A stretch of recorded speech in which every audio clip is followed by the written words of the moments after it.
സമയത്ത് നടത്താൻ പറ്റുന്ന ഡോക്ടർക്ക് ഞാൻ നന്ദിയും കൂടെ പറയണം. അവരെയും ഈ യോഗത്തിലേക്ക് സ്വാഗതം ചെയ്യുന്നു. വികസന സ്റ്റാൻഡിംഗ് ചെയർപേഴ്സൺ ബേബി രജിത, ക്ഷേമകാര്യ ചെയർപേഴ്സൺ പത്മിനി, ബാക്കി സഹപ്രവർത്തകർ എല്ലാവരും, പിന്നെ ഇവിടെ കൂടിയ എല്ലാ ലേഡീസുകളാണ് കൂടുതലില്ലേ, നമുക്കാണ് ഹെൽത്ത് വേണമെന്നൊരു നിർബന്ധം. ബഹുമാനപ്പെട്ട നമ്മളുടെ ഉദ്ഘാടകൻ പഞ്ചായത്ത് പ്രസിഡന്റ് ശ്രീ കൃഷ്ണപ്രസാദ്, ആരാധ്യരായ സ്റ്റാൻഡിംഗ് കമ്മിറ്റി ചെയർപേഴ്സൺമാർ ഉഷ, ബേബി രജിത, പത്മിനി, മെമ്പർമാരായ മനോജ് കുമാർ, സ്റ്റുഡൻസ്, എല്ലാവർക്കും നമസ്കാരം. ഈ യോഗ എന്ന് പറയുന്നത് തീർച്ചയായിട്ടും മനസ്സിനും ശരീരത്തിനും ആരോഗ്യമുണ്ടാക്കുന്ന തരത്തിൽ ഇപ്പോൾ പ്രചരിച്ചു വരുന്ന ഒരു കാര്യമാണ്. പണ്ടൊക്കെ നമ്മൾ സന്യാസിമാർ യോഗ ചെയ്തിട്ടുണ്ടെന്നെല്ലാം കേട്ടിട്ടുണ്ടെന്നല്ലാതെ ഇപ്പൊ അതേപോലെ തന്നെ സ്റ്റാൻഡിംഗ് കമ്മിറ്റി ചെയർപേഴ്സൺമാരായ ബേബി രജിത, ഉഷ ചേച്ചി, അതുപോലെ തന്നെ പത്മിനി ചേച്ചി, ബാക്കി എൻ്റെ പ്രിയപ്പെട്ട വാർഡ് മെമ്പർമാർ, അതേപോലെ തന്നെ ആയുർവേദ ഡോക്ടർ, ഒപ്പം ഇവിടെ എത്തിച്ചേർന്ന യോഗ പരിശീലിക്കുന്ന എൻ്റെ ചേച്ചിമാർ, ഏട്ടന്മാർ, ബാക്കി സഹോദരി സഹോദരന്മാർ, എല്ലാവർക്കും എൻ്റെ നമസ്കാരം. യോഗ ജൂൺ 21 അന്താരാഷ്ട്ര യോഗാ ദിനമായി ആചരിക്കുകയാണ്. വളരെ പ്രാചീനമായി തന്നെ യോഗ പോലെയുള്ള വ്യായാമങ്ങളുടെ പങ്ക് വളരെ വലുതാണ്. കാരണം 1 മണിക്കൂർ അല്ലെങ്കിൽ അരമണിക്കൂർ നമ്മൾ അതിനുവേണ്ടി മാറ്റി വയ്ക്കുമ്പോൾ നമ്മുടെ മനസ്സിന്റെ ഭാരം കുറയുന്നു, ടെൻഷൻ അകലുന്നു. അതുപോലെ തന്നെ മറ്റ് അസുഖങ്ങൾ, നമുക്കറിയാമോ, രക്തസമ്മർദ്ദം, പ്രമേഹം, അതുപോലുള്ള അസുഖങ്ങൾക്ക് യോഗ വളരെ നമ്മുടെ വ്യായാമക്കുറവ് തന്നെയാണ്. സഹോദരന്മാരായാലും ഒരു പരിധിവരെ നമ്മുടെ വ്യായാമക്കുറവ് കൊണ്ട് തന്നെയാണ് നമുക്ക് അസുഖങ്ങൾ പിടിപെടുന്നത്. നമുക്ക് എല്ലാവർക്കും അറിയാം.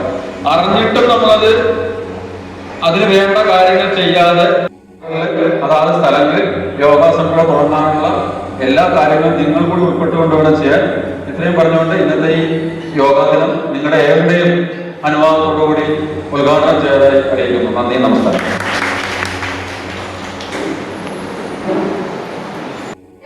നിങ്ങൾക്ക് വായിക്കാൻ ഉള്ള ഒരു മനസ്സിൽ കാണിക്കണം, വായിക്കണം എന്ന് തന്നെയാണ് ഞാൻ പറയുന്നത്. എല്ലാവിധ ആശംസകളും നേരുന്നു.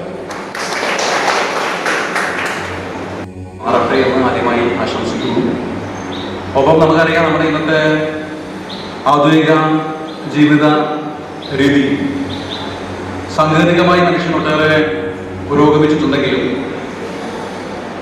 ഒപ്പം തന്നെ സാങ്കേതിക വളർച്ച അവന്റെ ശാരീരികവും മാനസികവുമായ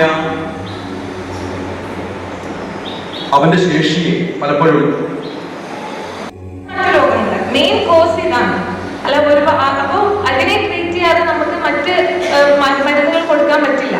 അപ്പം ഇങ്ങനെയുള്ള ജീവിതശൈലി രോഗങ്ങളാണ് ഇപ്പോൾ ഏറ്റവും കൂടുതൽ എല്ലാവരെയും ബാധിക്കുന്നത്. അപ്പോൾ ഈ ജീവിതശൈലി രോഗങ്ങളെ ഒരുപാട് നിയന്ത്രിക്കാൻ അല്ലെങ്കിൽ പ്രതിരോധിക്കാൻ യോഗ കൊണ്ട് പറ്റും എന്നുള്ളത് ഒരുപാട് പഠനങ്ങൾ തെളിയിച്ചിട്ടുണ്ട്.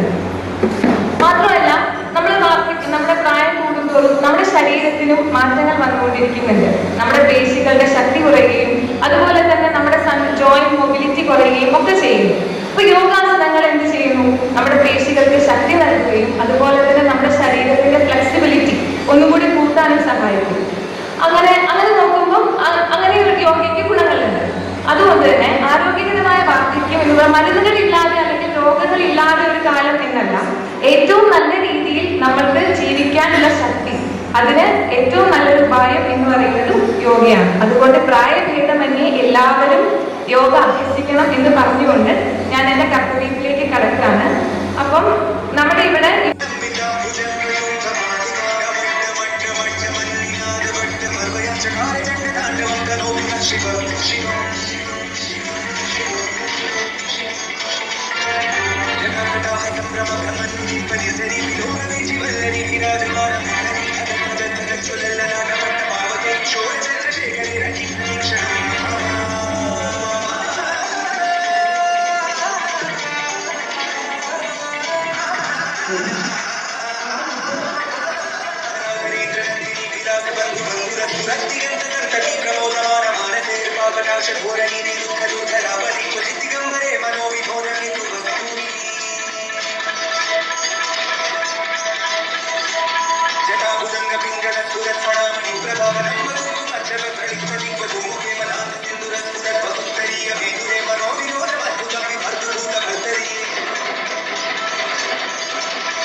विराजमान शेखर महाकपालिक पदेशि रोजगार